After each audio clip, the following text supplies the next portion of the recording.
નર્મદા જિલ્લાના Rajpipla station road પર આમ આદમી પાર્ટીની ટીમ દ્વારા ખાડા પૂજન કરવામાં આવ્યું હતું।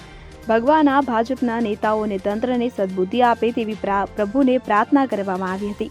રાજપીપળામાં સ્ટેશન રોડથી સ્ટેચ્યુ ઓફ યુનિટીનો રસ્તો ખૂબ જ ખરાબ હાલતમાં છે। વાહન ચાલકો હેરાન પરેશાન થઈ રહ્યા છે।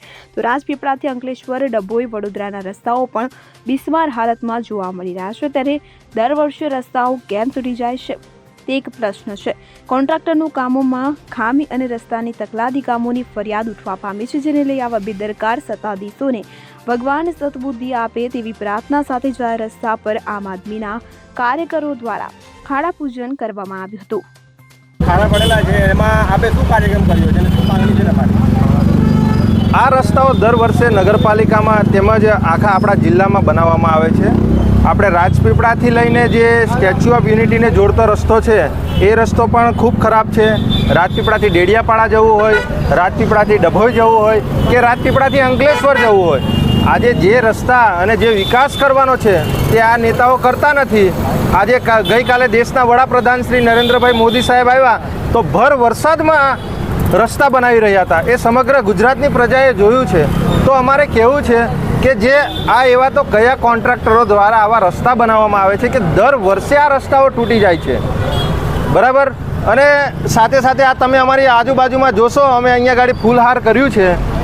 એ જે ફૂલહાર કરી અમે બધાએ ચાંદલો કર્યો છે, શ્રીફળ વધાવ્યું છે કે જેથી કરીને અહીંયા ગાડી 30 વર્ષથી જે શાસન કરે છે, જે અહીંયા સત્તાધીશો ભારતીય જનતા પાર્ટીના, એમને ભગવાન સદબુદ્ધિ આપે।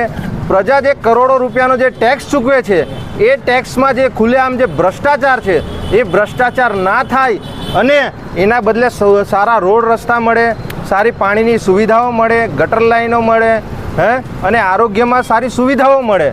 પણ આ ભારતીય જનતા પાર્ટીના નેતાઓને એમાં કોઈ પણ જાતના વિકાસ કરવામાં એમને ઇન્ટરેસ્ટ નથી। બસ ફક્ત અને ફક્ત ડામર જેવા રોડ પર 2 ઇંચ જેવી પરત ચડાવી જવાની અને ખુલ્લેઆમ ભ્રષ્ટાચાર કરવાનો એ એમનો સિદ્ધાંત છે।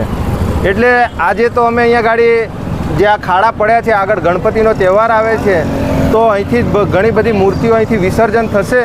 તો અમે આ નગરપાલિકાની જનતા અને તમામ ગુજરાતની જનતાને સંદેશ આપીએ છીએ કે આપણે એક ટાંકણી લઈએ ત્યાંથી લઈને એક જહાજ સુધીનો આપણે ટેક્સ ભરીએ છીએ।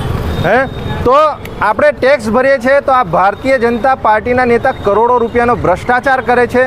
અમે જેવી રીતે અવાજ ઉઠાવીએ છીએ એવી રીતે તમામ જિલ્લાને અને તમામ ગુજરાતની પ્રજાને અમે કહેવા માંગીએ છીએ કે તમે પણ તમારા વિસ્તારમાં જે આ ખુલ્લેઆમ ભ્રષ્ટાચાર ભારતીય જનતા પાર્ટીના જે નેતાઓ કરી રહ્યા છે એ બાબતે તમે પણ અવાજ ઉઠાવો। કેમ કે આજે તાલુકા પંચાયત, જિલ્લા પંચાયત, નગરપાલિકા હોય, ધારાસભ્ય હોય કે સાંસદ સભ્ય હોય, સમગ્ર ગુજરાતમાં એમના છે। તેમ છતાં પણ આજે ગુજરાતની આ પરિસ્થિતિ છે।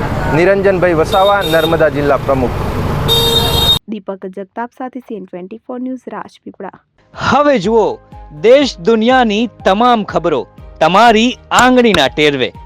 ઉઠાવો મોબાઈલ અને Google Play Store પરથી ડાઉનલોડ કરો અમારી CN24 ન્યૂઝ મોબાઈલ એપ।